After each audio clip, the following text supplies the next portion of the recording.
नमस्कार, स्वागत है आपका डीबी लाइव ब्रेकिंग में। मैं हूं समीर आत्मज मिश्र और मेरे साथ हैं अमलेंदु उपाध्याय। सरकार ने जातिगत जनगणना का अचानक ऐलान कर तो दिया, फैसला कर लिया कि जातिगत जनगणना कराई जाएगी और आगामी जो जनगणना होने वाली है उसी में कराई जाएगी। लेकिन बहुत सारे सवाल इस पर उठ रहे हैं, टाइमिंग को लेकर सवाल उठ रहे हैं। पहलगाम हमले के बाद कार्रवाई की मांग हो रही थी, लेकिन उसके बीच में इसको जो कहा जा रहा है कि शुरुआत कर दिया आपने, जातिगत जनगणना को अचानक ले आए। आखिर ये सब क्यों हुआ? तो टाइमिंग के अलावा कैसे किया जाएगा, कब लागू किया जाएगा, ये बहुत सारे सवाल उठ रहे हैं। और सबसे ज़्यादा जो आरोप लग रहे हैं वो ये कि बिहार के चुनाव को ध्यान में रखकर सरकार ने ऐसा किया है। लेकिन चूंकि इसकी मांग लगातार कई सालों से हो रही थी, विपक्ष के नेता लगातार कर रहे थे, संसद में भी ये मांग उठी है और इसके अलावा चुनावी मुद्दा भी रहा है। विपक्ष की ओर से सभी नेताओं ने, खासतौर पर इंडिया गठबंधन के तमाम जो घटक दल हैं, कांग्रेस पार्टी है, वो इस मुद्दे को लगातार उठा रहे थे और सरकार लगातार इससे इनकार कर रही थी कि वो जातिगत जनगणना कराएगी। इसको लेकर बहुत सारे जो बयान भी आ रहे थे सरकार की तरफ से, वो भी बहुत एक हैरान करने वाले बयान आ रहे थे। और अब जबकि सरकार खुद ही उसको तैयार हो गई है कराने के लिए, तब ये पूछा जा रहा है कि अचानक इस जो बदलाव हुआ है, ये जो हृदय परिवर्तन हुआ है, इसके पीछे कारण क्या है। आज कांग्रेस वर्किंग कमेटी की बैठक हो रही है, महत्वपूर्ण बैठक, और माना जा रहा है कि जातिगत जनगणना पर सरकार को घेरने की, सरकार से और सवाल पूछने की उसमें रणनीति बनाई जाएगी। इस बैठक में तेलंगाना के मुख्यमंत्री रेवंत रेड्डी को खास तौर पर बुलाया गया है। CWC की बैठक में बहुत सारे मुद्दों पर चर्चा होगी, लेकिन मुख्य मुद्दा ये भी है और साथ ही पहलगाम हमले को लेकर जो तमाम सवाल पूछे जा रहे हैं वो सवाल भी अभी बने हुए हैं। सबसे महत्वपूर्ण बात अमलेंदु जी ये कि ये कहा जा रहा है कि बिहार चुनाव से ठीक पहले इसका मकसद, और हालांकि ये भी कहा जा रहा है कि जो सवाल इस समय पहलगाम को लेकर पूछे जा रहे हैं उनसे ध्यान भटकाने की कोशिश भी है, लेकिन बड़ा सवाल ये है कि बिहार का चुनाव इस समय सरकार की निगाह में सबसे ज़्यादा प्राथमिकता पर है और ये माना जा रहा है कि इसकी टाइमिंग इसीलिए ये रखी गई है ताकि बिहार के चुनाव में इसका फ़ायदा लिया जा सके। हाँ बिल्कुल समीर जी, बिहार चुनाव में इसका फ़ायदा लिया जा सके, इसके लिए इसको लाया गया है, ऐसा आरोप है और विपक्ष इसको लेकर काफ़ी प्रहार जो कर रहा है। हालांकि लगभग सभी विपक्षी दलों ने इसका समर्थन किया है कि भाई ठीक है, ये आप कराइए, तो विपक्षी मांग थी उसको आपने किया है। लेकिन जिस तरीके से बीजेपी ने एकदम पलटी मारी है, यूटर्न लिया है इस पर, इसको लेकर बीजेपी पर कई सवाल उठ रहे हैं। और जिस तरीके से बीजेपी के लोग जो है वो प्रयास कर रहे हैं इसको बताने का कि साहब प्रधानमंत्री नरेंद्र मोदी ने सबका साथ सबका विकास के तहत इसको किया है, इसको लेकर बहुत सारे सवाल उठना खड़े हुए। संजय सिंह हैं जो आम आदमी पार्टी के सांसद, उन्होंने समीर जी कल रात देर एक ट्वीट किया और उस ट्वीट में उन्होंने दोनों बातें कही कि ये एक तो बिहार चुनाव के लिए जुमला है और दूसरा पहलगाम मामले से ध्यान भटकाने की कोशिश है। ये आप पढ़ के बताएंगे? ये संजय सिंह का ट्वीट है, आम आदमी पार्टी के नेता हैं और सांसद हैं, राज्यसभा सदस्य हैं। लिख रहे हैं कि असलियत जानेंगे तो हैरान हो जाएंगे, मोदी सरकार ने SC ST OBC के साथ घोर अन्याय किया है, नौकरियों में आरक्षण खत्म किया है, जाति जनगणना बिहार चुनाव के लिए जुमला है, पहलगाम मामले से ध्यान भटकाने की कोशिश है। बिल्कुल वही बातें जो लगातार हो रही हैं कि मुख्य बात यह है कि जो पहलगाम मामला है उससे ध्यान भटकाया जाए, उस पर सवाल पूछे जा रहे हैं। 10-11 दिन बीत चुके हैं, सरकार ने क्या कार्रवाई उस पर की है, क्या ठोस कदम उठाए हैं? धमकी पर धमकी दी जा रही है, चेतावनी दी जा रही है, प्रधानमंत्री भी दे रहे हैं, गृह मंत्री भी दे रहे हैं, लेकिन कार्रवाई क्या हुई है? अब तक जो हमलावर हैं वो भी अभी सुरक्षा बलों की पकड़ से बाहर हैं। तो इन सब चीज़ों से ध्यान भटकाने की कोशिश है, ये विपक्ष का आरोप है। और साथ ही बिहार के चुनाव को भी ध्यान में रखा गया है। कहा जा रहा है, शुरू से ही ये अटकलें लगाई जा रही हैं कि भारतीय जनता पार्टी अकेले दम पर वहां चुनाव जीतने की कोशिश में लगी है, इसीलिए वो बिहार के मुख्यमंत्री नीतीश कुमार को लगातार किनारे लगाने की कोशिश कर रही है, उनकी पार्टी को भी, और साथ ही उनकी पार्टी के जो महत्वपूर्ण नेता हैं उनको अपने पक्ष में करने की कोशिश कर रही है। तो ये एक उसने अगर कहा जाए तो एक मास्टर स्ट्रोक खेलने की कोशिश की है बिहार चुनाव के लिए, ऐसे आरोप लग रहे हैं। इस घोषणा का कितना फायदा होगा, चूंकि अमल में तो अभी आने से रहा, इसके अमल में आने पर जैसा कि लगातार कल कांग्रेस पार्टी के राष्ट्रीय अध्यक्ष मल्लिकार्जुन खड़गे ने, जयराम रमेश ने कहा था, कांग्रेस पार्टी के नेता, कि इसके लिए एक बड़े बजट की 8,000-9,000 करोड़ रुपए की खर्च की ज़रूरत होगी और कम से कम इसमें 9-10 महीने का समय लगेगा, तब जाकर ये कहीं पूरा हो पाएगा।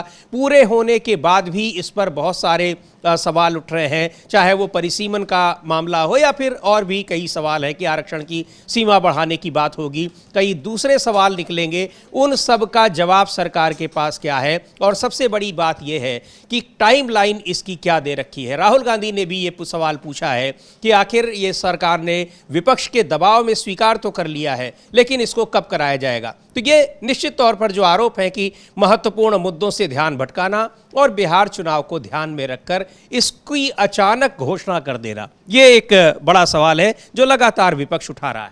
हाँ बिल्कुल, समझिए विपक्ष लगातार यही बात कह रहा है कि ये जो है वो बिहार चुनाव के मद्देनज़र इसको लाया गया है, और हालांकि इसका फ़ायदा नहीं मिलना है, चूँकि जो जिसका एजेंडा होता है फ़ायदा उसका उसी को मिलता है। तो ये एजेंडा चूँकि विपक्ष का रहा है और इंडिया गठबंधन का एजेंडा रहा है, तो इसका फ़ायदा उसी को मिलेगा। लेकिन हाँ, ये बात जरूर चली गई सबके सामने कि बीजेपी राहुल गांधी के और इंडिया गठबंधन के ज़बरदस्त तरीके से दबाव में आ गई है, और दबाव में आकर ही ये जो है ये लाया गया है कास्ट सेंसस को।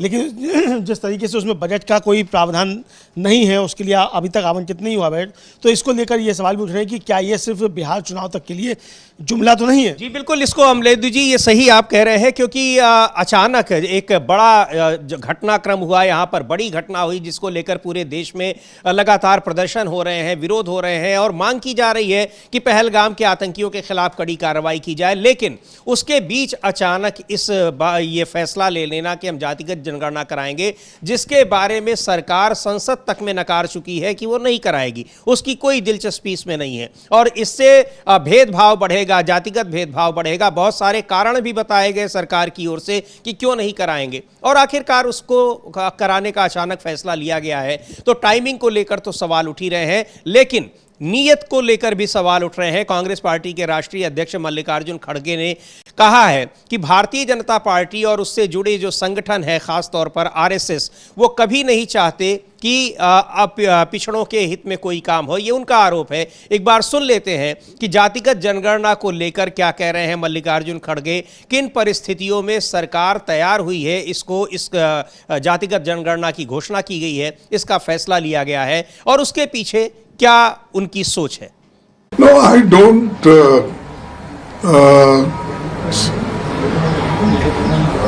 think in view of Bihar election they have. I don't want to go in politics.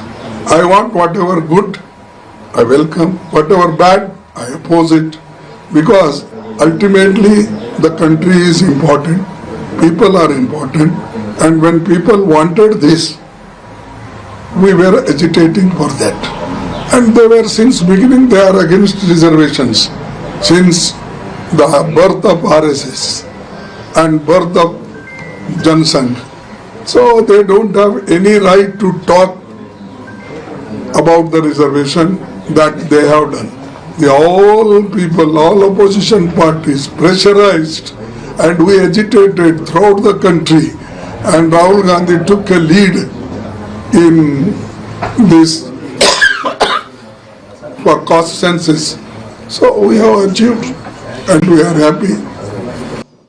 तो मल्लिकार्जुन खड़गे कह रहे हैं कि आरएसएस और बीजेपी शुरू से ही रिजर्वेशन के विरोधी रहे हैं और कास्ट सेंसस को कराने के पीछे राजनीतिक उद्देश्य है, और ध्यान भटकाने का मकसद है कि जो ज़रूरी मुद्दे हैं, खास तौर पर जो पहलगाम का मुद्दा है, उससे लोगों का ध्यान भटकाया जाए, क्योंकि अब तक उस पर कोई ठोस कार्रवाई होती नहीं दिखाई पड़ रही है। तो ये बहुत सारे सवाल हैं जिसको लेकर जो जातिगत जनगणना है उसकी टाइमिंग और उसके फैसले पर, उसके फैसले की वजह क्या है, इन सब मुद्दों पर सवाल विपक्ष उठा रहा है और सरकार से पूछ रहा है कि उसके पास इसके लिए प्लानिंग क्या है। अचानक आपने घोषणा कर दी, लेकिन क्या घोषणा वास्तव में मुद्दों से ध्यान भटकाने के लिए और बिहार चुनाव की वजह से किया गया है, या फिर कोई और कारण है, और नहीं है तो फिर उसकी आपके पास योजना क्या है, ये बताया जाए। अखिलेश यादव समाजवादी पार्टी के नेता हैं, उत्तर प्रदेश के पूर्व मुख्यमंत्री हैं, उन्होंने भी जातिगत जनगणना को लेकर सरकार के इस फैसले की तारीफ तो की है और कहा भी है कि विपक्ष के दबाव की वजह से सरकार को ये फैसला करना पड़ा। लेकिन कई सवाल उन्होंने भी पूछे हैं कि आखिर इस समय अचानक हृदय परिवर्तन की वजह क्या रही भारतीय जनता पार्टी की। सुन लेते हैं अखिलेश यादव को क्या कह रहे हैं। अभी अभी सरकार ने फैसला लिया है, हमें खुशी है इस बात की कि सामाजिक न्याय के राज की स्थापना के लिए एक कदम तो बढ़े हैं सब लोग। सामाजिक न्याय के राज की स्थापना हो, उसके लिए जाति गणना का फैसला 90% पीडीए की एकजुटता की 100% जीत है। हम सबके सम्मिलित दबाव से भाजपा सरकार मजबूरन ये निर्णय लेने को बाध्य हुई है। सामाजिक न्याय की लड़ाई में ये पीडीए की जीत का एक अति महत्वपूर्ण चरण है। ये शुरुआत है जहां से सामाजिक न्याय के राज की स्थापना और पीडीए की लड़ाई के लिए अति महत्वपूर्ण ये चरण शुरू हुआ है। भाजपा सरकार को ये चेतावनी है कि अपनी चुनावी धांधली हम लोगों ने आपने समय समय पर इनकी चुनावी धांधली देखी है, चाहे वो मुजफ्फरनगर रहा हो, मुरादाबाद रहा हो, रामपुर रहा हो, करहल रहा हो, फैजाबाद की सीट रही हो, अयोध्या की सीट मिल्कीपुर रही हो। समय समय पर और सीसीटीवी में कैद होते हुए भी इनकी चुनावी धांधली हमने, आपने और जनता ने देखी है। इसलिए भाजपा सरकार को ये चेतावनी है कि अपनी चुनावी धांधली को जाति गणना से दूर रखें, क्योंकि ये कोई भी धांधली गिनती में कर सकते हैं। एक ईमानदार जनगणना ही हर जाति को अपनी अपनी जनसंख्या के अनुपात में अपना वो अधिकार और हक दिलवाएगी जिस पर अब तक वर्चस्ववादी फन मारकर बैठे थे। ये अधिकारों के सकारात्मक लोकतांत्रिक आंदोलन का पहला चरण है और भाजपा की नकारात्मक राजनीति का अंतिम, भाजपा की प्रभुत्ववादी सोच का अंत होकर ही रहेगा। संविधान के आगे मन विधान लंबे समय तक चल भी नहीं सकता है। संविधान के आगे मन विधान बहुत लंबे समय तक नहीं चल सकता है। तो जातिगत जनगणना को लेकर सरकार के इस हृदय परिवर्तन को लेकर प्रसन्नता जताई है विपक्ष ने, लेकिन ये कहा है कि विपक्ष का दबाव है। पर अभी भी सवाल उठ रहे हैं कि इसको लेकर कोई प्लानिंग नहीं है और केवल कुछ मुद्दों से ध्यान भटकाने और बिहार में होने वाले विधानसभा चुनाव को देखते हुए ये फैसला लिया गया है। साथ ही शायद ये भी अंदाजा रहा हो कि विपक्ष कहीं इस मुद्दे पर लीड न ले जाए, चुनावी फायदा न ले जाए, ये भी सर भारतीय जनता पार्टी के ध्यान में रहा होगा और इसलिए वो बिहार चुनाव से ठीक पहले इसको इस फैसले की घोषणा कर दी गई है। पर बहुत से सवाल उठ रहे हैं। बिहार के आरजेडी के नेता, डिप्टी चीफ मिनिस्टर रहे तेजस्वी यादव ने भी इस पर सवाल उठाए हैं। एक बार फिर उन्होंने ट्वीट किया है और कहा है कि ये घोषणा तो कर दी गई है लेकिन पिक्चर अभी बाकी है। यही लिख रहे हैं तेजस्वी यादव और वो कह रहे हैं कि जातिगत जनगणना तो शुरुआत है, पिक्चर अभी बाकी है, क्योंकि कई सारे मुद्दे ऐसे हैं और वो क्रम वाइज बता रहे हैं कि पिछड़ों, अति पिछड़ों के लिए आरक्षित निर्वाचन क्षेत्र, निजी क्षेत्र में आरक्षण, ठेकेदारी में आरक्षण, न्यायपालिका में आरक्षण, मंडल कमीशन की शेष सिफारिशों को लागू करेंगे, आबादी के अनुपात में आरक्षण देंगे, बिहार के लिए विशेष राज्य का दर्जा, बिहार के लिए विशेष पैकेज, उच्च मानसिकता के समता विरोधी संकीर्ण व नकारात्मक संघी भाजपाई इस पर भी हमें गाली देंगे, लेकिन बाद में बेशर्म हमारे ही एजेंडे को अपना मास्टर स्ट्रोक कहेंगे। कितने खोखले लोग हैं ये।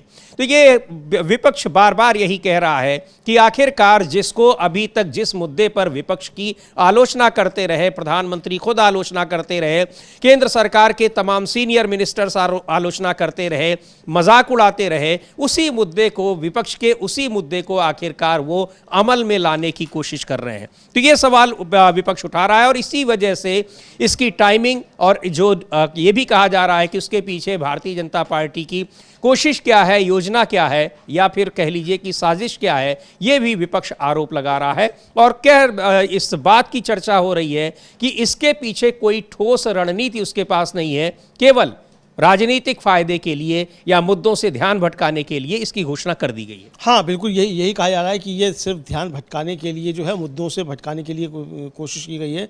और ये भी कहा जा रहा है समीर जी कि ये लागू भी नहीं होगा, क्योंकि जो अखिलेश यादव हैं वो भी ये साफ तौर पर कहते हुए सुने जा रहे हैं कि भाई इसका हाल बुरा उस तरीके से मत करना, और मतलब चुनावी धांधियाँ जो जिस तरीके से होती हैं उस तरीके से इसको मत करना। और तेजस्वी यादव भी कह रहे हैं कि ये तो अभी शुरुआत है और ये इससे आगे की चीज़ें, सिर्फ जातिगत जनगणना नहीं, जातिगत जनगणना के आगे की चीज़ें जो वो क्या क्या हैं तो वो सब गिना रहे हैं कि मंडल कमीशन की सिफारिशों को लागू किया जाना है, किस तरीके से ठेकों में आरक्षण दिया जाना है, निजी क्षेत्र में आरक्षण दिया जाना है। ये बहुत सारी बातें जो हैं वो लक्ष्य हैं। और फिर कह रहे हैं कि अभी जो संघी भाजपाई जो हैं ये हमें गालियाँ देंगे, फिर हमारे ही एजेंडे को लागू करेंगे। यानी कि विपक्ष का एजेंडा जो है उसी को भारतीय जनता पार्टी लागू। तरह से तेजस्वी यादव यही कह रहे हैं जो राहुल गांधी ने कहा कि हम जिस मुद्दे को, अगर आप जो चाहते हैं कि प्रधानमंत्री से मैं करवा लूं, आप बताइए, और हमारे ही मुद्दे को या हमारे ही एजेंडे को वो लागू कर देंगे, क्योंकि उनको पता है कि ये कितने फायदे की चीज है, लोगों के फायदे की चीज है और लोगों को के लिए कितनी जरूरत की चीज है। वही बात तेजस्वी यादव कह रहे हैं कि आज उन्होंने जातिगत जनगणना को लागू करने का फैसला किया है और कल उन मुद्दों पर भी वो आगे बढ़ेंगे, खुद ही उसको लागू करेंगे जिनकी बात हम कर रहे हैं, जिनकी मांग कर रहे हैं, और जिन मांगों पर आज वो हमें गालियां दे रहे हैं, आलोचना कर रहे हैं। यही चीज लिख रहे हैं तेजस्वी यादव। बिल्कुल यही तेजस्वी यादव लिख रहे थे कि भाई जो भी आप मतलब इस समय कर रहे हैं तो वो होता यह है कि फिर आप हमारा जो है एजेंडा वही फिर आपको लागू करना पड़ता है आखिर में जाकर, और आप उसको एजेंडे को फिर लागू करते हैं। तो ये तेजस्वी यादव का साफ साफ कहना है। तो अब इसको लेकर बहस काफ़ी बढ़ रही है। समझिए भारतीय जनता पार्टी सोच रही है कि शायद उसको इसका कोई फ़ायदा मिले और कोशिश कर रही है, लेकिन वो जिस तरीके से बैकफुट पर नज़र आ रही है उससे कोई फ़ायदा मिलता हुआ नज़र नहीं आ रहा है। चूँकि लोग सवाल यही उठा रहे हैं कि ये सिर्फ बिहार चुनाव के लिए एक टोटका मात्र जो है बीजेपी की तरफ से किया गया है, और मंशा अभी भी जिसकी बीजेपी की जो है वो कायदे से जनगणना कराने, जातिगत जनगणना कराने की नहीं है। इधर महत्वपूर्ण बात समीर जी ये है कि आज जो शाम को 4 बजे बैठक हो रही है CWC की, कांग्रेस वर्किंग कमेटी की, उसमें तेलंगाना के मुख्यमंत्री रेवंत रेड्डी को विशेष तौर पर बुलाया गया है। और इसलिए बुलाया गया है कि तेलंगाना में जो जातिगत जनगणना मतलब सर्वे हुआ, उस मॉडल को कांग्रेस चाहती है कि केंद्र सरकार जातिगत जनगणना कराते समय अपनाए। और ये कहा भी था राहुल गांधी ने अपनी प्रेस कॉन्फ्रेंस में भी कि हमारे पास मॉडल है और हम चाहते हैं कि सरकार हमसे सहयोग ले, हम सरकार को सहयोग देंगे, और जो मॉडल हमारे पास है वो हम समझा सकते हैं। तो एक कमेटी बनाई जाए, उसको मॉडल समझा जाए। चूँकि सिर्फ ये कह देना कि जातिगत जनगणना कराई जाएगी ये काफ़ी नहीं है। जातिगत जनगणना कराई जाएगी तो उसमें क्या क्या पैरामीटर्स होंगे, क्या क्या सवाल पूछे जाएंगे, और उसके जब परिणाम आएंगे तो उसको किस तरीके से किया जाएगा। क्योंकि ये सिर्फ जनगणना जो है वो ये नहीं कि जातियों की गिनती की जानी है, बल्कि ये कि गिनती के बाद जो योजनाएं बननी हैं उसका लाभ किस तरीके से समाज के सभी वर्गों तक पहुंचे।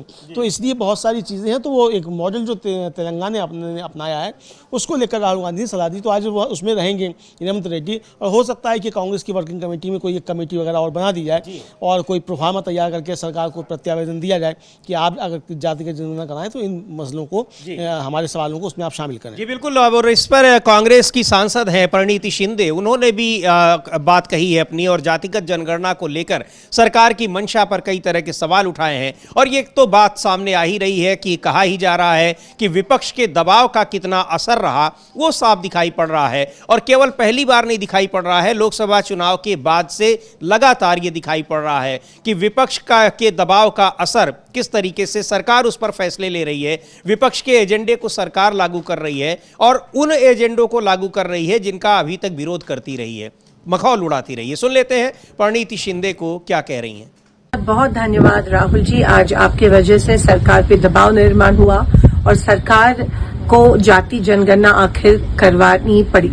कल सरकार का निर्णय जो हुआ है जाति जनगणना करने का, वो सिर्फ और सिर्फ वो पूरा क्रेडिट हमारे LOP श्री राहुल जी गांधी को मिलता है। इनकी मांग थी कि सरकार हमारे देश में पिछड़े जो जाति वर्ग है उनको न्याय देने के लिए जाति जनगणना करे, पर काफी सालों से सरकार मान नहीं रही थी, कर नहीं रही थी। और मेरा ये कहना है कि एक LOP होने के नाते जो दबाव निर्माण हुआ, हर कश्मीर से लेकर कन्याकुमारी तक राहुल जी जो पिछड़ों की आवाज है, उन्होंने हर वक्त हर सभा में कहा था कि जाति जनगणना होनी चाहिए, पार्लियामेंट में भी कहा था, और ये दबाव सरकार पे निर्माण हुआ और आखिरकार जाति जनगणना हो गई। कल जाति जनगणना का निर्णय हो गया और इसको लेके हमारे देश की पिछड़ी जाति को न्याय मिलने वाला है, चाहे वो आरक्षण का हो, चाहे वो नौकरियों का हो, और महिला आरक्षण बहुत बड़ी चीज जाति जनगणना से मिलने वाली है। तो थैंक यू राहुल जी, धन्यवाद राहुल जी कि आपके वजह से सरकार ने जाति जनगणना का फैसला आखिरकार लिया। तो ये पूरा क्रेडिट कांग्रेस खास तौर पर राहुल गांधी को, और निश्चित तौर पर चूंकि अमलेंदु जी राहुल गांधी जितनी मुखरता के साथ उन्होंने हर चुनावी सभा में, पार्लियामेंट में और उसके बाद भी जो संविधान के सम्मेलन हो रहे हैं लगातार उनकी पार्टी की ओर से, उनमें भी वो जाति जनगणना की बात कर रहे हैं। और उसी का असर है कि कांग्रेस के राष्ट्रीय अधिवेशन में पिछले महीने जो 8 और 9 अप्रैल को हुआ गुजरात के अहमदाबाद में, वहां भी प्रस्ताव पारित किया गया इसके बारे में। तो ये एक अभियान के तौर पर वो इसको लेकर चल रहे थे राहुल गांधी कि इस पर जातिगत जनगणना कराई जाए। और उन्होंने पार्लियामेंट में बहुत ही कॉन्फिडेंस के साथ कहा था कि कोई भी सरकार होगी उसको कराएगी ही वो, इसको हम इतना उस पर दबाव बना रहे हैं। और आखिरकार वो दिखाई पड़ गया उस दबाव का असर कि कैसे सरकार उस पर राजी हुई है। क्यों राजी हुई है, क्या टाइमिंग की वजह है, बिहार चुनाव है, लेकिन आखिरकार उसको मानना तो पड़ा ही है। हाँ बिल्कुल, मानना पड़ा है। समीर जी, महत्वपूर्ण बात यह है कि मानना ही नहीं पड़ा है, बल्कि एक तरह से कहा जाए कि जो एजेंडा विपक्ष का था उसके सामने झुकना पड़ा है। और इसीलिए झुकना पड़ा है चूंकि बिहार चुनाव नज़दीक आ रहा था और बिहार में एक बड़ा मसला जातिगत जनगणना बना हुआ था और राहुल गांधी लगातार इसको मसले को उठा रहे थे। और उन्होंने कई बार सम्मेलन जो वहाँ किए हैं बिहार में, पिछले 6 महीने के दौरान कई सम्मेलन जो है बिहार में संविधान बचाओ सम्मेलन हुए हैं। तो बीजेपी काफ़ी ज़्यादा जो थी वो महसूस कर रही थी दबाव में, तो ये दबाव में हुआ, ये साफ तौर पर दिखाई पड़ रहा है। जी बिल्कुल। और एक बार मनोज झा को सुनते हैं, आरजेडी के सांसद हैं, इस पर क्या कह रहे हैं। विपक्ष का दबाव कितना कारगर होता जा रहा है लोकसभा चुनाव के बाद से ही वो साफ दिखाई पड़ रहा है। लेकिन विपक्ष का ये दबाव कारगर होता नहीं दिखाई पड़ रहा है कि पहलगाम हमले के जो आतंकी हैं, दोषी हैं, उनको सजा कब मिलेगी। 11 दिन बीत चुके हैं, लेकिन ये मांग लगातार हो रही है। देश भर में इसके खिलाफ प्रदर्शन हो रहे हैं और सरकार से विपक्ष पूरा साथ है, खड़ा है। बार बार ये विपक्ष की तरफ से बयान आ रहे हैं कि हम पूरी तरह से सरकार के साथ हैं, इस मसले पर कोई भी कार्रवाई करें। लेकिन अब तक आतंकी दोषी पकड़े नहीं जा सके हैं और कार्रवाई को लेकर लगातार मांग जारी है। अब तक उस पर कोई बड़ा फैसला आया नहीं है, लेकिन इसके बीच में जातिगत जनगणना का फैसला सरकार ने जरूर किया है। सुनते हैं एक बार आरजेडी नेता मनोज झा क्या कह रहे हैं जातिगत जनगणना को लेकर और किस तरीके से विपक्ष के दबाव के आगे झुकना पड़ा सरकार को, वो बता रहे हैं। कि हेडलाइन तो मोदी जी ने दे दिया, डेडलाइन कब तक है, कैसे करेंगे? देखिए, सीधी सी बात है, हमारे नेता प्रतिपक्ष तेजस्वी जी ने भी कहा, हम तो लगातार इस बात को कह रहे थे कि ये मांग ऐसी है जिसको आप दरकिनार नहीं कर सकते। मुझे तो चिंता अब उन मुख्यमंत्रियों को, बड़े बड़े नेताओं की होती है जो कहते थे कि अगर जातिगत जनगणना होगी तो जातिवाद का जहर फैलेगा। अब कहाँ जाओगे, अपने बयान को कैसे ढकोगे? बटेंगे तो कटेंगे का क्या, उसके बदले नया स्लोगन क्या ढूंढेंगे? महत्वपूर्ण यह है कि कई सारी चीजें एक साथ क्लब्ड। कास्ट सेंसस किससे क्लब्ड है? सेंसस के एलोकेशन से लग रहा है कभी आपके समक्ष वो प्राथमिकता में नहीं है, नंबर 1। नंबर 2, 21 में आखिरी सेंसस होना था, लास्ट सेंसस होना था। आज 4 बरस बीत गए, कोई पहलकदमी नहीं। विमेन रिजर्वेशन इससे जुड़ा हुआ, डिलिमिटेशन इससे जुड़ा हुआ। तो इस बास्केट में आप 4 चीजें हैं। अगर इसके लिए हम एक टाइमलाइन, एक रोड मैप नहीं बना के आते हैं तो ये झुंझुना नहीं होना। वही बात है कि बहुत सारे अभी मसले बाकी हैं और इसको कैसे लागू किया जाएगा, बिना इसके किसी प्लानिंग के इसको लागू नहीं किया जा सकता। क्योंकि एक बड़ा मुद्दा जो अभी पिछले दिनों एक ज़बरदस्त टकराव का मुद्दा बना हुआ था दक्षिण भारत के राज्यों में कि सेंसस के बाद किस तरह से वहाँ आशंका थी कि दक्षिण भारत के राज्यों की संसद में सीटें कम हो जाएंगी, ये आशंका थी। और जब जनगणना होगी, उसके बाद जनगणना के आधार पर जब डिलिमिटेशन होगा तो फिर ये समस्या आएगी। उसको हल करने का सरकार ने क्या रोड मैप बनाया हुआ है।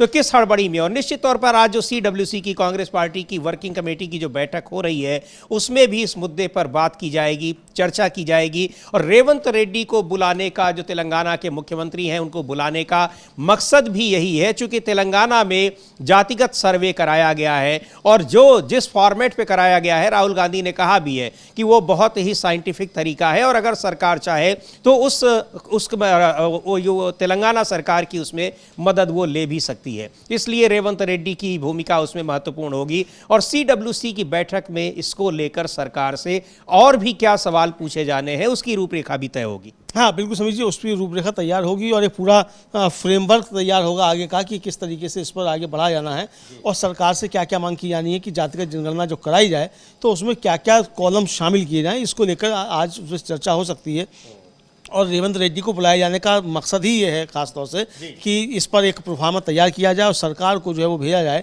कि जातिगत जनगणना में आप ये कॉलम्स में शामिल करें ताकि सही तरीके से जातिगत जनगणना हो। चूँकि राहुल गांधी ने कहा भी अपनी प्रेस कॉन्फ्रेंस में कि हमारे सामने 2 मॉडल हैं, एक बिहार का है और एक तेलंगाना का है। बिहार में जो मॉडल अपनाया गया, जो नीतीश कुमार ने मॉडल अपनाया, वो वैज्ञानिक तरीका नहीं था और सही चीज़ें उससे सामने निकल कर नहीं आई।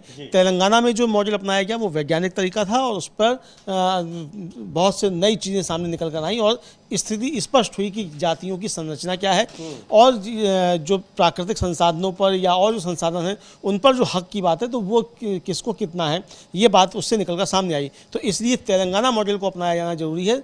ये बात राहुल गांधी ने भी कही थी। तो रेवंत रेड्डी को बुलाया जाना ये साफ संकेत देता है कि अब तेलंगाना मॉडल को लागू करने की मांग जो है वो कांग्रेस करेगी और ये कांग्रेस की तरफ से उठाया भी गया है। जी बिल्कुल, कांग्रेस की तरफ से उठाया गया है और किस तरीके से लागू किया जाए, कब लागू किया जाएगा, टाइमलाइन बताई जाए, ये अब विपक्ष की मांग है। और विपक्ष के दबाव में जो सरकार का इतना बड़ा फैसला है, वो फैसला जो अब तक करने से वो इनकार ही नहीं कर रही थी बल्कि इसका मजाक उड़ा रही थी और इस तरह की मांग करने वालों को विभाजनकारी बताया जा रहा था कि ये लोग समाज में विभाजन करना चाहते हैं, इसलिए जातिगत जनगणना की मांग कर रहे हैं। और आखिरकार वही जातिगत जनगणना सरकार खुद करा रही है। और लेकिन यह भी कहा जा रहा है कि इसकी टाइमिंग ये है कि जो ज़रूरी मुद्दा है, पहलगाम हमले को लेकर जो कार्रवाई की मांग की जा रही है, सरकार उस मुद्दे से लोगों का ध्यान भटकाना चाहती है। प्रधानमंत्री खुद एक बार चुनौती देकर उसके बाद वो राजनीतिक कार्यक्रमों में व्यस्त हैं, लेकिन अब तक कोई ठोस कार्रवाई नहीं की जा रही है, न ही क्या उस पर कोई सवालों के जवाब दिए जा रहे हैं। एक बार सुनते हैं कांग्रेस के नेता प्रमोद तिवारी क्या कह रहे हैं। उनका भी यही कहना है कि इन तमाम मुद्दों से ध्यान भटकाने के लिए जातिगत जनगणना का फैसला सरकार ने लिया है। जो आतंकवादी हमला हुआ था उसमें मारे गए लोगों के प्रति मेरी संवेदनाएं हैं और हम भारत का पूरा समर्थन करते हैं इस मामले में। समर्थन पूरा सभी करेंगे। एक्शन तो लेना है भारत सरकार को, भारत की सेना को, भारत के सुरक्षा बलों को, और वो इंतजार कर रहे हैं मोदी के इशारे का। मोदी जी क्यों नहीं इशारा कर रहे हैं, क्यों नहीं इजाजत दे रहे हैं? एक एक दिन भारी पड़ रहा है हिंदुस्तानियों पर। हम पर जो ये क्रूरतापूर्वक बलपूर्वक हमला हुआ है, हम हर हाल में इन आतंकवादियों का कुचला हुआ सर देखना चाहते हैं। इनका जो स्रोत है उसे नष्ट होते देखना चाहते हैं। बहुत विलंब हो रहा है। मोदी जी अब बात नहीं, कुछ करिए। तो समर्थन पूरा है, लेकिन सरकार कार्रवाई तो करे और कार्रवाई नहीं की जा रही है तो उस पर सवाल पूछा जाएगा। और निश्चित तौर पर इन तमाम मुद्दों से ध्यान भटकाने के लिए जातिगत जनगणना का फैसला सरकार ने किया है, ये सवाल उठ रहे हैं। और इसके बीच में कुछ खबरें सुप्रीम कोर्ट से भी आ रही हैं। अमलेंदु जी उस पर नज़र डाल चुके हैं। कुछ महत्वपूर्ण खबरों पर चर्चा करते हैं। अमलेंदु जी, क्या है अभी इस समय? समीर जी, अभी जो सरकार ने एक आदेश दिया था पहलगाम हमले के बाद कि जितने यहाँ पाकिस्तानी नागरिक हैं वो भारत छोड़ दें, उसको लेकर एक परिवार ने एक याचिका दायर की। जो 6 लोगों का परिवार है उसने सुप्रीम कोर्ट में याचिका दायर की और उस याचिका में ये कहा गया कि उनके पास भारतीय पासपोर्ट और आधार कार्ड हैं तो उनको जो है वो ना भेजा जाए। इस पर जस्टिस सूर्यकांत और जस्टिस एन कोटेश्वर सिंह की खंडपीठ है, उसने सुनवाई की और उसने सवाल पूछा कि भाई आपके पास मतलब जो कहा कि क्या सीमा पर आपको कोई वीज़ा दिया गया था। तो याचिकाकर्ता ने कहा हाँ दूसरी तरफ से वीज़ा दिया गया था, मतलब ये कहा गया, और भारत सरकार ने मेरा पासपोर्ट रद्द नहीं किया, ये उनकी तरफ से कहा गया। तो जस्टिस फुरकान ने कहा कि तथ्यों को सत्यापित करने वाला एकमात्र अधिकारी श्रीनगर में है, आपने उच्च न्यायालय का रुख क्यों नहीं किया, मतलब आप श्रीनगर हाईकोर्ट क्यों नहीं गए, क्योंकि इस तरह की स्थिति वाले अन्य लोग उच्च न्यायालय गए तो उन्हें वहाँ कुछ राहत मिली है। तो इस पर जो याचिकाकर्ता थे उनकी तरफ से कहा गया कि पूरा परिवार श्रीनगर में गिरफ्तार है और 2 बेटे बेंगलुरु में, इसलिए हाईकोर्ट नहीं गए। तो एसजी ने कहा कि उन्हें मतलब जो सक्षम अधिकारी है उसके पास जाने दें, क्योंकि ये निर्णय में कहा गया है कि यदि आप वीज़ा अवधि से अधिक समय तक रहते हैं। इस पर फिर आदेश दिया उन्होंने, मतलब खंडपीठ ने, सुप्रीम कोर्ट ने, कि याचिकाकर्ता संख्या 2 और 3 माता और पिता हैं, और याचिकाकर्ता 1, 4 और 5 और 6 जो हैं वे बच्चे हैं, वे वर्तमान में श्रीनगर निवासी हैं। भारत सरकार के 25 अप्रैल के आदेश के अनुसार आदेश में संरक्षित लोगों को छोड़कर पाकिस्तानी नागरिकों को दिए गए वीज़ा रद्द कर दिए गए हैं, और आदेश में कहा गया कि समय सीमा इसमें प्रदान की गई है। तो इस पर एसजी ने हस्तक्षेप करते हुए कहा कि उनका मामला यह है कि वीज़ा अवधि समाप्त हो गई है और वे उससे अधिक समय तक रुके हैं। तो इस पर आदेश आया कि कुछ याचिकाकर्ताओं पर आरोप है कि उन्हें भारत सरकार के 25 अप्रैल के आदेश के अनुपालन में निर्वासन के लिए हिरासत में लिया गया है। याचिकाकर्ता विभिन्न दस्तावेजों पर भरोसा करते हैं, मतलब जो उन्होंने याचिका दाखिल की है उसमें उनके पास बहुत सारे दस्तावेज हैं जिसके आधार पर उनको डिपोर्ट नहीं किया जा सकता, ये उनका कहना है। फिर उन्होंने आदेश जारी किया कि सरकार द्वारा जारी किया गया आदेश जो था, ताकि यह आगे किया जा सके कि वे भारतीय नागरिक हैं, चूंकि उठाए गए तथ्यात्मक तर्कों के लिए दस्तावेजों की वास्तविकता सहित सत्यापन की आवश्यकता है, इसलिए हम अधिकारियों को निर्देश देते हुए योग्यता पर कोई राय व्यक्त किए बिना इस चरण का उनका निपटान करते हैं। तो इसके बाद फिर ये कहा कि उसने सुप्रीम कोर्ट ने कि विशिष्ट तथ्यों को देखते हुए उचित निर्णय लिए जाने तक अधिकारी बलपूर्वक कार्रवाई नहीं कर सकते, यानी उनको गिरफ्तार करके बाहर डिपोर्ट आप तब तक नहीं कर सकते। यदि याचिकाकर्ता अंतिम निर्णय से असंतुष्ट हैं तो वे जम्मू कश्मीर उच्च न्यायालय का दरवाजा खटखटा सकते हैं, आदेश को मिसाल नहीं माना जाएगा। यानी ये सुप्रीम कोर्ट ने जो आदेश दिया कि इनको एविक्ट नहीं किया जा सकता, ये इनके मामले में है, इसको मिसाल नहीं माना जा सकता। और अगर ये सुप्रीम कोर्ट के आदेश से असंतुष्ट हैं तो ये जम्मू कश्मीर उच्च न्यायालय जाकर वहाँ कर सकते हैं। फिलहाल एक तरीके से इस परिवार के 6 लोगों को ये राहत एक मिली है कि इनको जबरदस्ती जो है वो अभी डिपोर्ट नहीं किया जा सकता। न तो जबरदस्ती डिपोर्ट किया जा सकता है, ना ही उनको गिरफ्तार किया जा सकता है। जी हाँ, बिल्कुल, क्योंकि उनके पास जो ज़रूरी दस्तावेज होते हैं वो उनके पास है। तो एक महत्वपूर्ण मामला है। हालांकि ये भी कहा है सुप्रीम कोर्ट ने कि ये एक अकेला उनका मामला, ऐसा नहीं कि इसको नजीर बनाया जाए और इसके आधार पर दूसरों को भी ये सहूलियत मिल सके, चूंकि उनके पास जो दस्तावेज हैं उसको देखते हुए ये फैसला लिया गया है, ये आदेश दिया गया है। इसके अलावा कुछ और भी खबरें हैं। हाईकोर्ट, दिल्ली हाईकोर्ट से भी खबर है। अमलेंदु जी बाबा रामदेव के खिलाफ खबर है, और इतना सख्त आदेश दिया गया था लेकिन बाबा रामदेव हाई कोर्ट और सुप्रीम कोर्ट को भी धता बताते हुए लगातार दिखाई पड़ रहे हैं, जबकि सुप्रीम कोर्ट से उनको एक बार ज़बरदस्त फटकार मिल चुकी है। हाँ, सुप्रीम कोर्ट से ज़बरदस्त फटकार लग चुकी है, और हाई कोर्ट ने भी अभी कहा था कि आपने अवमानना की और इस वीडियो को आप तुरंत हटाइए अपना और माफ़ी अपना हलफनामा दायर कीजिए। इस पर जो रूह अफ़ज़ा की तरफ से जो वकील पेश हुए उन्होंने दिल्ली उच्च न्यायालय को सूचित किया कि रामदेव का वीडियो यूट्यूब से नहीं हटाया गया है, बल्कि उसे केवल निजी रखा गया है जिसे ग्राहक देख सकते हैं, ये उन्होंने कहा। और रामदेव ने कहा कि वीडियो को न्यायालय द्वारा दिए गए 24 घंटे के भीतर हटा दिया जाएगा, ये रामदेव की तरफ से वकील ने कहा। हमदर्द के वकील ने कहा कि वीडियो आस्था चैनल पर भी उपलब्ध है। इस पर वरिष्ठ अधिवक्ता राजीव नायर जो रामदेव की तरफ से पेश हुए उन्होंने कहा कि कल के आदेश का अनुपालन किया जाएगा और मुकदमे का निपटारा किया जा सकता है। इस पर न्यायालय ने मामले की अगली सुनवाई 9 मई को तय की है, यानी 9 जब कल जो आदेश दिया गया था उसमें यह था कि आप उसको वीडियो को हटाकर और हलफनामा आप दायर करेंगे कि आपने उसको हटा दिया है और आपने आदेश का अनुपालन किया है, वरना फिर अवमानना की कार्रवाई रामदेव के खिलाफ शुरू होगी। तो उस पर जो है रामदेव के वकील ने आश्वासन दिया है कि अदालत ने 24 घंटे का समय दिया था कल के आदेश में, 24 घंटे के अंदर अंदर ये वीडियो हटा लिया जाएगा। जी, तो इस वीडियो नहीं हटाया गया है और दिल्ली हाई कोर्ट ने अब उनको 9 मई तक का फिर वक्त दिया है। रूह अफ़ज़ा जो शरबत बनाने वाली हमदर्द कंपनी का शरबत है रूह अफ़ज़ा, उसको लेकर बहुत ही एक कह लीजिए कि आपत्तिजनक बयान दिया था। बयान नहीं बल्कि अपने शरबत का प्रचार करने के लिए बाबा रामदेव ने उसकी बुराई की थी और उसको हिंदू मुसलमान शरबत से जोड़ा था, यानी जो पीने वाली चीज़ है शरबत है, गर्मी में पिया जाता है। अपने प्रोडक्ट को उन्होंने बताया कि ये हिंदुओं के भलाई के लिए है और जो रूह अफ़ज़ा है वो ये है कि हिंदुओं की भलाई के लिए नहीं बल्कि ये हिंदुओं के खिलाफ है। इस और उसको चुनौती दी गई फिर रूह अफ़ज़ा हमदर्द कंपनी की ओर से, जिस पर यह आदेश दिया था हाई कोर्ट ने, लेकिन उन्होंने माना नहीं। अब एक बार फिर उनको 9 मई तक की तारीख दी गई है और इस बीच उनसे कहा गया है कि वो उसको हटा लें। सुप्रीम कोर्ट में भी इस तरह से उनको, जिस तरह उन्होंने एलोपैथी को लेकर बयान दिया था, उसके खिलाफ IMA गया था सुप्रीम कोर्ट और ज़बरदस्त फटकार लगी थी बाबा रामदेव को। माफ़ीनामा लिखने को कहा गया था और उन्होंने अखबारों में माफ़ीनामा लिखकर छपवाया भी था, लेकिन फिर एक बार वो अवहेलना करते दिखाई पड़ रहे हैं। हाँ, फिर एक बार अवहेलना करते दिखाई पड़ रहे हैं समीर जी, और अवहेलना ऐसी कि आप सुप्रीम कोर्ट को और हाई कोर्ट दोनों को जो है वो आँख आप दिखाते हुए नजर आ रहे हैं। और हाई कोर्ट ने तो ये मतलब कहा था कि वो चकित है कि इस तरीके का वीडियो रामदेव कैसे जारी कर सकते हैं, और कल तो ये तक कहा कि आप जो है अपने को सुप्रीम कोर्ट और हाई कोर्ट से ऊपर समझ रहे हैं। इतनी सख्त टिप्पणी जो थी वो की गई हाई कोर्ट की तरफ से, उसके बावजूद रामदेव ये साबित करने पर तुले हैं कि वो अदालतों से, सुप्रीम कोर्ट हाई कोर्ट से भी ऊपर हैं, चूंकि उन्हें सरकार का वरदान शायद प्राप्त है, ऐसा समझा जा सकता है। तो इसको लेकर काफ़ी जो हाई कोर्ट नाराज हुआ था कल भी, और अब जो है एक तरह से कहा जाए समीर जी कि रामदेव जो है संकट में फंसते हुए नजर आ रहे हैं। जी बिल्कुल, संकट में फंसते हुए नजर आ रहे हैं, क्योंकि इतनी सख्त टिप्पणी के बावजूद उन्होंने उस विज्ञापन को हटाया नहीं, उसको सार्वजनिक तौर पर हटाया, लेकिन वो दिखाई पड़ रहा है कुछ लोगों के लिए, और उस पर हाई कोर्ट ने फिर नाराजगी जताई है।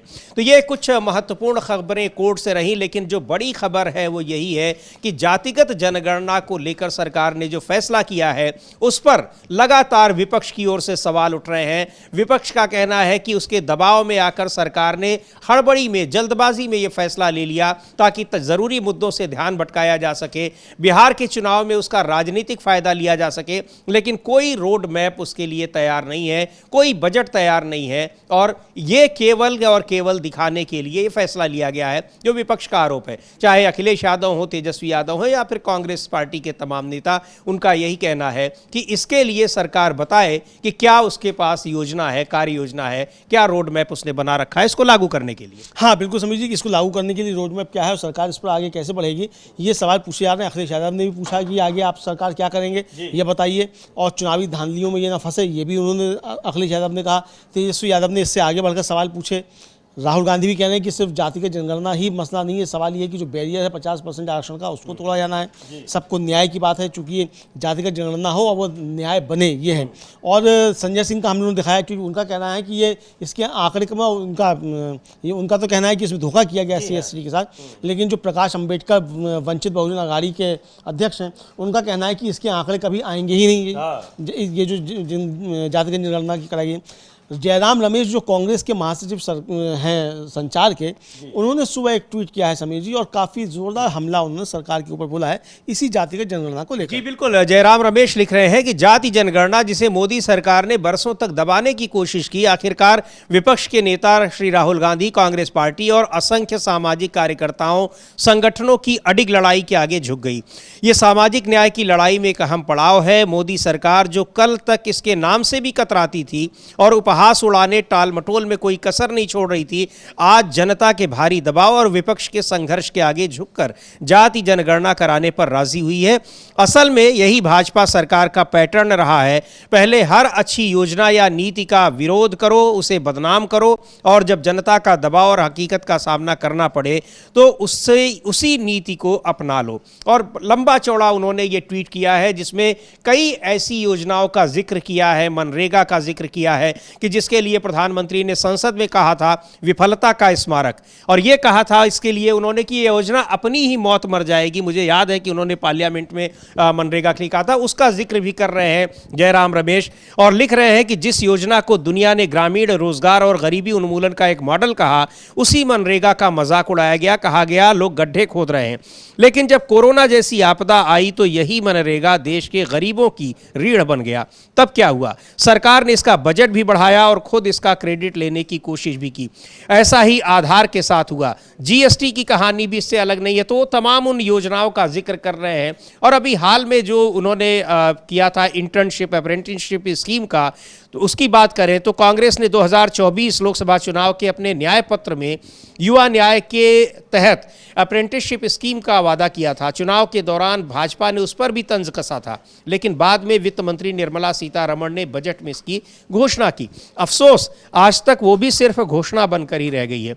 ये लिस्ट यहीं ख़त्म नहीं होती। असल में ये तो बस कुछ उदाहरण भर है। सच्चाई ये है कि इस सरकार के पास न कोई अपना विज़न है और न ही समस्याओं के समाधान की कोई दिशा। ये सरकार सिर्फ जनता का ध्यान भटकाने, असली मुद्दों से भागने और अपने विभाजनकारी एजेंडे को आगे बढ़ाने में ही सिर्फ माहिर है। इसके अलावा इनके पास न कोई नीति है न नीयत, सिर्फ झूठ, प्रचार और नफरत की राजनीति है। ये लिख रहे हैं जयराम रमेश।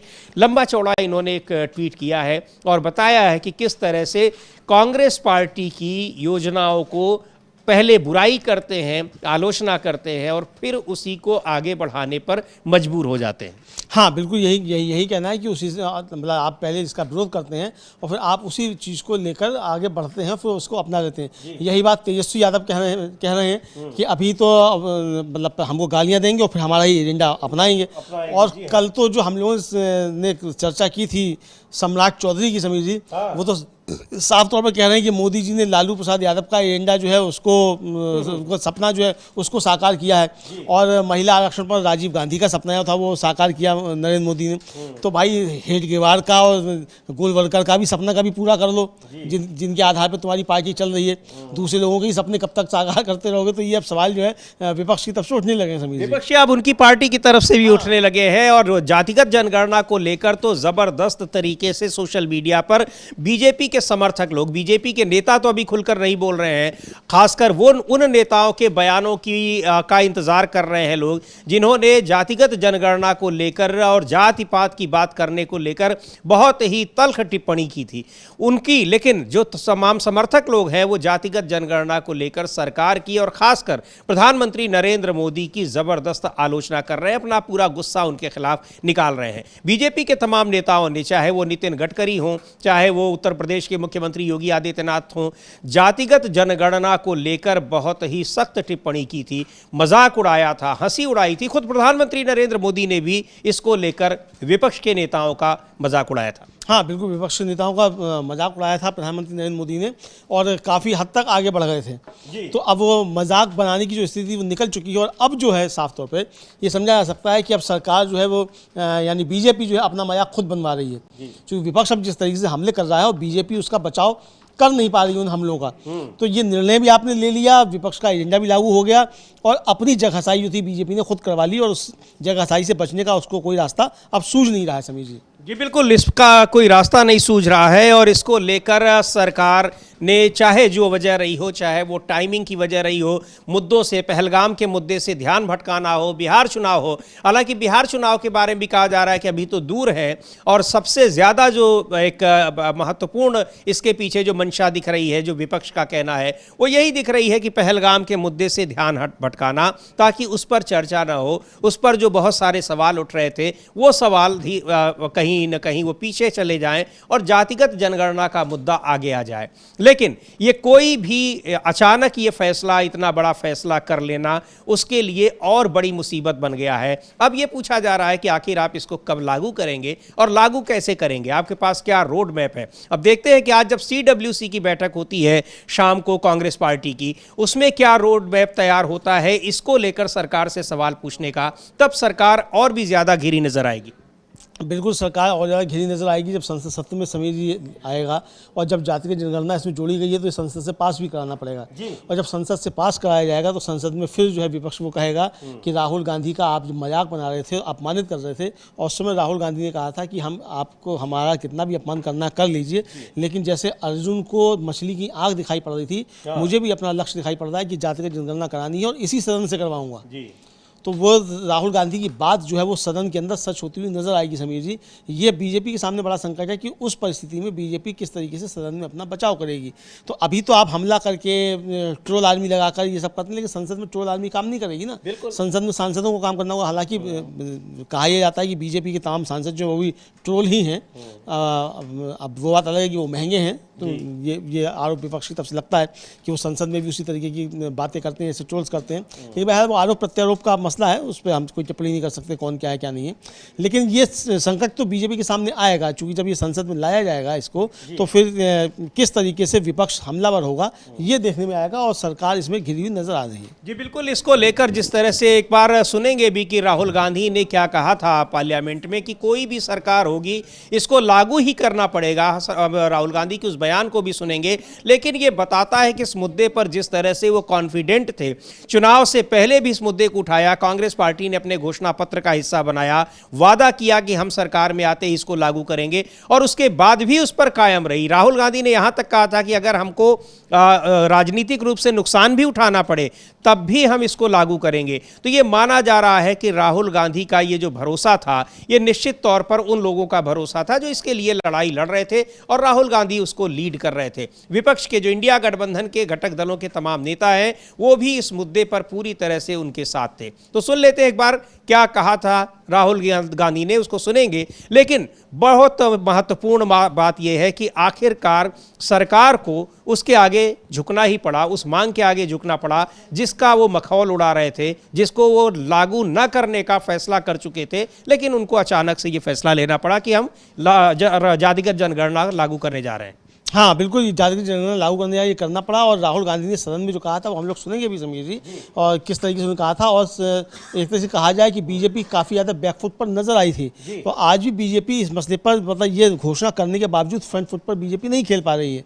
तो ये अब बचाव के रास्ते जो है बीजेपी देख रही है कि इस मसले पर जो विपक्ष की तरफ से सवाल उठाए जा रहे हैं उनसे बचा कैसे जाए। तो यानी इतना बड़ा काम करने के बावजूद आप अगर उस पर रक्षात्मक हैं और आक्रामक नहीं है तो समझा जा सकता है कि सरकार की मजबूरियां हैं, और शायद हो सकता है कि बीजेपी के अंदर जो एक मना स्थिति है, वो बीजेपी के अंदर जो चीज़ें चल रही हो वो भी बीजेपी को परेशान कर रही हो, क्योंकि अंदर से बहुत सारी चीज़ें उठ रही होंगी। हम देख रहे हैं कि तमाम जो एंकरानियाँ जो अभी तक जातिगत जनगणना का पूरा विरोध करते थे और समाज टूट जाएगा, सनातन टूट जाएगा, ये सब जो बातें करते थे, वो अब ठीक सामने आ रहा है कि वो अब किस तरीके से रिएक्ट कर रहे हैं उसके। कोई जो है रामधारी सिंह दिनकर की कविता पढ़ के सुना रहा है काया व क्रूर, कोई जो है कह रहा है इससे देश टूट जाएगा। अब बड़े परेशान हैं, आप बता रहे हैं कि ये मास्टर स्ट्रोक भी है। तो अब जो विपक्ष की मांग थी तब तो वो देश टूट रहा था, अब बीजेपी अगर उसको लागू कर रही है तो मास्टर स्ट्रोक है। तो विपक्ष की चीज़ जो है वो तो देश तोड़ने की चीज़, और बीजेपी की जो मास्टर स्ट्रोक है, तो बेचारे अभी तक उसको जस्टिफाई ही नहीं कर पा रहे हैं। तो ये संकट बीजेपी के सामने भी दिखाई पड़ रहा है। सुनते हैं एक बार राहुल गांधी ने क्या कहा था पार्लियामेंट में जातिगत जनगणना को लेकर, और तब सरकार किस तरह उसको नकार रही थी, नकार ही नहीं रही थी बल्कि उसका मजाक भी उड़ा रही थी। तो राहुल गांधी को सुनते हैं क्या कहा था उन्होंने। मेरा आप लोग इंसल्ट करना चाहते हैं, आप खुशी से करिए, आप रोज करिए, मगर एक बात मत भूलिए, जाति जनगणना को हम यहाँ पास करके दिखाएंगे। मेरा आप लोग इंसल्ट करना चाहते हैं, आप खुशी से करिए, आप रोज करिए, मगर एक बात मत भूलिए, जाति जनगणना को हम यहाँ पास करके दिखाएंगे। तो ये मुद्दा था जातिगत जनगणना को लेकर किस तरह से मजाक उड़ाया जा रहा था, और कहा जा रहा था कि ये समाज को बांटने का ये काम कर रहे हैं विपक्षी लोग, और आखिरकार अब खुद उसको लागू करने पर तैयार हुए हैं। तो क्या माना जाए कि खुद भी समाज को बांट रहे हैं, या फिर किस वजह से इसको लागू करने पर आ गए? क्यों आपको लगने लगा कि ये अच्छा है? हाँ बिल्कुल, अब तो सवाल उठेंगे समीर जी, चूँकि प्रधानमंत्री खुद जो थे वो कह रहे थे ये तो अर्बन नक्सल जो है उनका एजेंडा है ये जातिगत जनगणना, और ये कह रहे थे कि जातियाँ तो केवल 4 या 5 बताई थी मोदी जी ने, प्रधानमंत्री ने, कि किसान, युवा और महिला और जाने क्या क्या बताया था कि वो हैं। और राहुल गांधी ने जब प्रेस कॉन्फ्रेंस की परसों, तो राहुल गांधी ने भी यही कहा कि भाई आप तो कहते थे कि सिर्फ इतनी ही जातियाँ हैं, अब ये कहाँ से आप जातिगत जनगणना कराएंगे, तो किसकी जनगणना कराएंगे, किन जातियों की होगी, अब ये पूछा जाए। तो क्या आप जो जातिगत जनगणना करा रहे हैं उसमें किसान, युवा और महिला जो है यही सब होंगी उसमें, या क्या? एक वो जो भारतीय जनता पार्टी के बड़े बुद्धिजीवी प्रवक्ता समझे जाते हैं समीर जी, हालांकि वो मोदी जी से ज़्यादा बुद्धिजीवी तो नहीं होंगे, बीजेपी में है तो वो उनका एक वायरल हो रहा है एक एजेंसी के साथ पॉडकास्ट, और उसमें बता रहे हैं कि 1931 में जो था वो अंग्रेजों ने सबसे बार इसको कराया, और जातियाँ तो अंग्रेजों ने बनाई। अब बता रहे हैं कि मोची, बढ़ई, कुम्हार, ये सब जो हैं ये तो पेशे हैं, व्यवसाय हैं, ये जातियाँ नहीं हैं। तो अब ये पूछा जाए कि अगर ये आपकी सोच है तो ये बताइए कि अब जो जातिगत जनगणना का कॉलम होगा उसमें इन लोगों को पेशा लिखा जाएगा, उनका व्यवसाय लिखा जाएगा, कि जाति लिखी जाएगी? तो ये बहुत सारी चीज़ें हैं। तो अब जातियाँ किसने बनाई किसने नहीं बनाई वो जाके बहुत लंबी बहस का विषय हो जाएगा, किसने बनाई किसने नहीं बनाई और किस तरीके से जाति प्रथा जो थी वो मजबूत हुई। लेकिन जाति के आधार पर अन्याय हुए, जाति के आधार पर अत्याचार हुए और आज भी हो रहे हैं, इसमें कोई दो राय नहीं है। तो इसलिए इस अन्याय को जो दूर किया जाना है वो किस तरीके से दूर होगा? सिर्फ जातिगत जनगणना कराने से ही वो अन्याय दूर नहीं हो जाएगा, जब तक कि उस जातिगत जनगणना के परिणाम जो सामने आएंगे, जो डाटा सामने आएगा, उसके आधार पर नीतियां बनाकर सही तरीके से इम्प्लीमेंट नहीं किया जाएगा, तब तक ये अन्याय समाप्त नहीं होगा। और 70 साल से ज़्यादा का हमारा जो देश की आज़ादी है, उसके बाद अब देश इस मुहाने पर पहुँच चुका है कि सदियों पुराना अन्याय है, उसको अब जस्टिफाई जो है वो मतलब उसका अब न्याय जो है वो मिले जिन लोगों के साथ अन्याय हुआ सदियों तक। तो अब उस स्थिति में देश पहुंचा है, तो ये एक न्याय की तरफ बढ़ता हुआ कदम है। और राहुल गांधी ने जो अपनी दूसरी यात्रा निकाली थी समीर जी, आपको याद होगा कि उसमें उन्होंने न्याय शब्द जोड़ा था। जी हाँ। और उसमें आर्थिक न्याय भी था, सामाजिक न्याय भी था उसमें, और ये भी था। तो यानी वो उस समय से एजेंडा चल रहा है। और लोकसभा चुनाव के दौरान कांग्रेस ने जब अपना न्याय पत्र, जिसको नाम दिया था घोषणा पत्र को, उसको जारी किया था, और उसमें कांग्रेस ने गारंटी दी थी कि हम जातिगत जनगणना कराएंगे और उसके आधार पर जो रिपोर्ट आएगी हम सामाजिक न्याय लागू करेंगे और सबको जो है वो बराबर न्याय देने की कोशिश करेंगे, ये उसकी तरफ से कहा गया था। उसी पर प्रधानमंत्री नरेंद्र मोदी ने कहा था कि ये तो जो है वो मुस्लिम लीग का घोषणा पत्र है और ये आपकी जमीनें छीनकर मुसलमानों को दे देंगे, ये बातें कही गई थी। तो अब ये पूछा जाए तो क्या अब तो जमीनें छीनकर मुसलमानों को नहीं दी जाएंगी इस जातिगत जनगणना से? क्योंकि तब जातिगत जनगणना की बात की जा रही तो ये कहा जा रहा था। तो यानी अब पुराने वक्तव्य जो दिए गए बीजेपी की तरफ से, उसके नेताओं की तरफ से और स्वयं प्रधानमंत्री नरेंद्र मोदी की तरफ से, उसको लेकर बहुत सारे सवाल उठ रहे हैं और लोग सोशल मीडिया पर तमाम तरीके की बातें अब कर रहे हैं। तो बहरहाल समीर जी, कोई भी निर्णय आता है तो उसकी अच्छाइयाँ बुराइयाँ सब कुछ होती हैं, उस पर चर्चाएँ भी होती हैं। आपने पहले क्या कहा और बाद में आप क्या कर रहे हैं उसको लेकर भी चर्चाएँ होती हैं। लेकिन ये निर्णय एक अच्छा है, इसमें कोई दो राय नहीं है और सब ने इसका समर्थन भी किया कि हम इसका समर्थन करते हैं। राहुल गांधी ने भी उसका समर्थन किया कि हम इसका समर्थन करते हैं, अच्छी बात है। देर आए दुरुस्त आए, आपने अपनी गलती स्वीकार की, आप अभी तक इसका विरोध कर रहे थे। मल्लिकार्जुन खड़गे कह रहे हैं कि आरएसएस और जनसंघ जो है ये शुरू से इसके विरोधी रहे।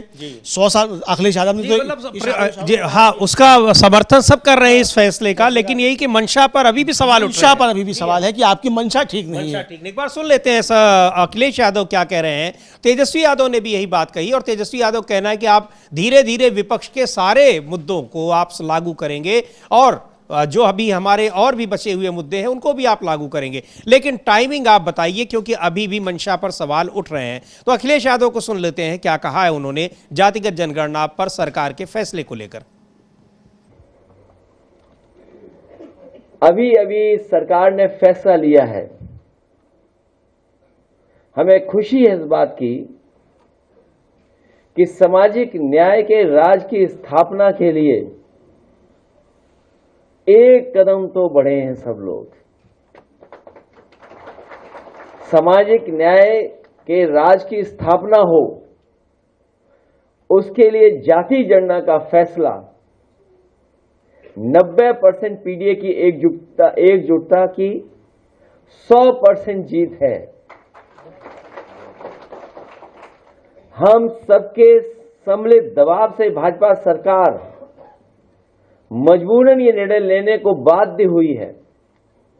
सामाजिक न्याय की लड़ाई में ये पीडीए की जीत का एक अति महत्वपूर्ण चरण है। ये शुरुआत है जहां से सामाजिक न्याय के राज की स्थापना और पीडीए की लड़ाई के लिए अति महत्वपूर्ण ये चरण शुरू हुआ है। भाजपा सरकार को ये चेतावनी है कि अपनी चुनावी धांधली हम लोगों ने आपने समय समय पर इनकी चुनावी धांधली देखी है, चाहे वो मुजफ्फरनगर रहा हो, मुरादाबाद रहा हो, रामपुर रहा हो, करहल रहा हो, फैजाबाद की सीट रही हो, अयोध्या की सीट मिल्कीपुर रही हो। समय समय पर और सीसीटीवी में कैद होते हुए भी इनकी चुनावी धांधली हमने आपने और जनता ने देखी है। इसलिए भाजपा सरकार को ये चेतावनी है कि अपनी चुनावी धांधली को जाति जनगणना से दूर रखें, क्योंकि ये कोई भी धांधली गिनती में कर सकते हैं। एक ईमानदार जनगणना ही हर जाति को अपनी अपनी जनसंख्या के अनुपात में अपना वो अधिकार और हक दिलवाएगी जिस पर अब तक वर्चस्ववादी फन मारकर बैठे थे। ये अधिकारों के सकारात्मक लोकतांत्रिक आंदोलन का पहला चरण है और भाजपा की नकारात्मक राजनीति का अंतिम, भाजपा की प्रभुत्ववादी सोच का अंत होकर ही रहेगा। संविधान के आगे मन विधान लंबे समय तक चल भी नहीं सकता है। संविधान के आगे मन विधान बहुत लंबे समय तक नहीं चल सकता है। तो किस तरह से, यानी आशंका है कि इस जनगणना में भी धांधली कराई जा सकती है। टाइमिंग को लेकर सवाल उठ रहे हैं, कैसे कराया जाएगा, उस पर बजट नहीं है, क्या है आपकी प्लानिंग, क्या है रोड मैप, क्या है। लेकिन अखिलेश यादव जो सवाल उठा रहे हैं कि जिस तरह से तमाम चीज़ों में धांधली की जा रही है, चुनाव से लेकर मतदान से लेकर मतगणना से लेकर बहुत सारी चीज़ों में, उसी तरह से जनगणना में भी धांधली कराई जा सकती है। ये तो बहुत बड़ा आरोप लगाया है इन्होंने। हाँ, बहुत बड़ा आरोप लगाया है। इसका मतलब समझिए वही बात जो राहुल गांधी ने कहा कि कौन सा मॉडल अपनाया जाएगा। जी हाँ। तो सिर्फ ये चुनावी शोषा आपने छोड़ दिया और जनगणना होगी किस तरीके से और आंकड़ों के साथ हेराफेरी तो नहीं होगी, ये अखिलेश यादव साफ तौर पर आरोप लगाते हुए नजर आ रहे हैं। अब होगी नहीं होगी और कब होगी हम नहीं कह सकते, लेकिन विपक्ष के ये अपने आरोप हैं और वो उनकी चिंताएं विपक्ष की अपनी इसको लेकर हैं। सरकार को भी स्पष्ट करना चाहिए कि धांधलियाँ नहीं होंगी और कायदे से जो है जातीय जनगणना कराई जाएगी और निष्पक्ष तरीके से होगी और सही डाटा आएगा। ये सरकार को आश्वस्त करना चाहिए और एक समय सीमा जो है वो खासतौर से, जैसे राहुल गांधी ने कहा कि आपने हेडलाइन तो दे दी पर डेडलाइन आपने नहीं दी, तो हेडलाइन तो आप दे चुके हैं, अब डेडलाइन भी देने का वक्त है। तो समय से आप डेडलाइन भी इसकी दे दीजिए ताकि समय पर ये काम पूरा हो सके। जी बिल्कुल, समय पर पूरा हो सके और उसकी डेडलाइन दे दीजिए, यानी उसको बताइए कि कब हम लागू करने जा रहे हैं, हमारी क्या योजना है। और आज कांग्रेस वर्किंग कमेटी की इस पर बैठक होने वाली है। उस बैठक में तेलंगाना के मुख्यमंत्री रेवंत रेड्डी को खास तौर पर बुलाया गया है। कांग्रेस पार्टी ने पहले ही कहा है कि जिस तरह से जो फॉर्मेट, जो तरीका अपनाया गया है जातिगत सर्वे का, सर्वेक्षण का तेलंगाना में, उसके आधार पर जातिगत जनगणना कराई जा सकती है। हालांकि अब कांग्रेस पार्टी ने ऑफर किया है कि वो इसमें मदद कर सकते हैं, उनके पास जो रोड मैप है उसके जरिए अपनी मदद कर सकते हैं।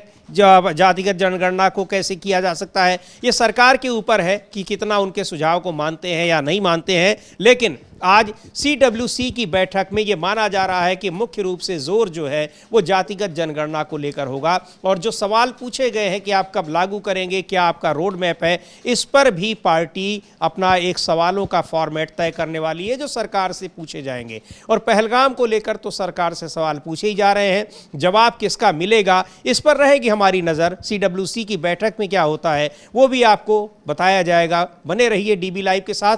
हमारे तमाम जो कार्यक्रम है, नियमित कार्यक्रम है, ग्राउंड रिपोर्ट्स हैं, विश्लेषण हैं, उनको देखिए। इस कार्यक्रम को फिलहाल यहीं समाप्त करते हैं। मुझे और अमलेंदु उपाध्याय को दीजिए अनुमति। नमस्कार।